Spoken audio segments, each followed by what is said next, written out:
Welcome back and thanks for tuning in. We're getting personal today. I want to talk about the myth that parents often believe that if they don't follow every expert recommendation, that they're failing their child. And I'm going to talk about it through the lens of my own experience, where I'm going to get personal and share with you some of the really challenging feelings that I felt as I was raising my son. So if you're the parent of an autistic child who has ever felt, even secretly and even for a minute, that you're failing your child, or if you know one, please listen up. I speak with so many parents who are so overwhelmed by the vast array and number of interventions and therapies that are available to help their children with autism. And they share with me that they feel that no matter how much they try, they're never doing enough. And I've got to tell you, when I hear that, it awakens an old scar in me from when I was raising my son.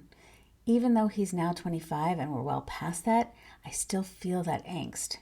At the time, I felt the pressure to try every therapy, to explore every diet, every supplement, and we did that.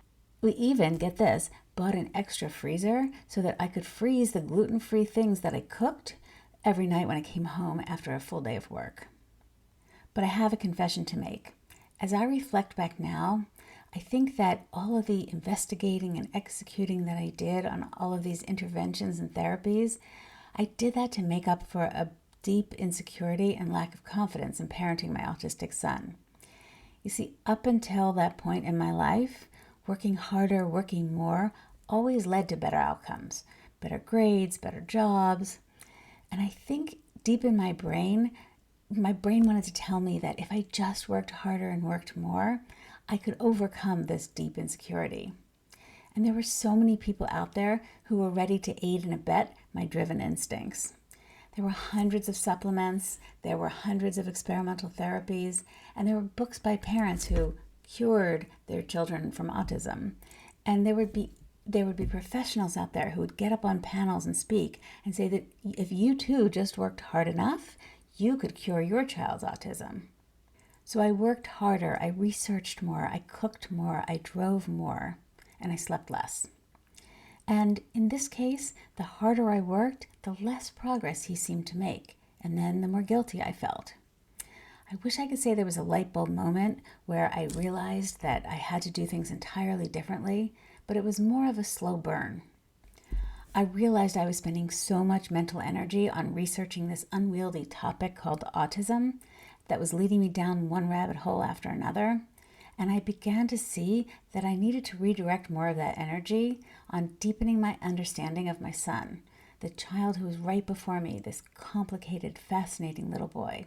I realized that my insecurity and fear were driving my decisions, and I was paying the price for listening to all of this noise. Perhaps this was something of a light bulb moment. I have this vivid recollection of working with a coach who was helping me help my son. And she was helping me learn how to play in a creative and unstructured way, which I needed help with, so that I could increase his desire to interact with me for a longer time and in a more deep and genuine way. See, I was stuck on teaching him stuff, but what he really needed was to learn how to interact for a longer period of time. And worksheets and phonics were not going to get that job done. So we were talking about playing in a way that would be attractive to him.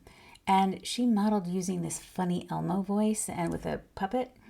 And while I was slowly absorbing the learning, I asked her, wait, what did Elmo say? And so she challenged me to make something up. And I begged her. I asked her, please, can't you just tell me what Elmo said? And she challenged me again. I had nothing, no ideas. I knew I had a lot of work ahead of me, or rather play. And I never did find out what Elmo said. As I slowly shifted my energy toward building my parenting confidence, which does, by the way, involve learning a lot about autism, my son began to connect more. And while at the time I thought that was such exciting evidence of his progress, which it was, don't get me wrong, I can see now that it was actually evidence of my progress as well.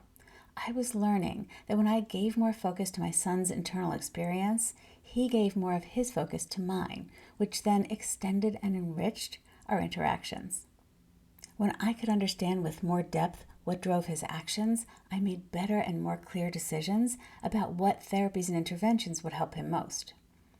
When I stopped frantically looking outside for all of the answers, I created a more peaceful and sustainable approach to parenting.